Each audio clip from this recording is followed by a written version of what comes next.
Sound test भी करता हूँ। मेरे पास बड़े स्पीकर तो नहीं है, छोटे स्पीकर में कनेक्ट किया हूँ, लेकिन थोड़ा बहुत अंदाजा आएगा।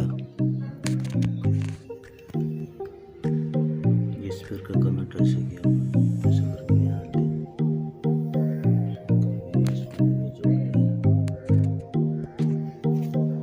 इसको मैं अच्छी तरह से फिट करता हूँ। फिट करने के बाद बॉक्स का अंदर लेता हूँ, फिर मैं इसका साउंड टेस्ट करूँगा।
पड़ेगा फट जाएगा, छोटा इसलिए जाएगा। इसलिए छोटा है ना, इसको बड़ा चाहिए, छोटा इसलिए मेरा मुँह में स्पीकर है इसलिए।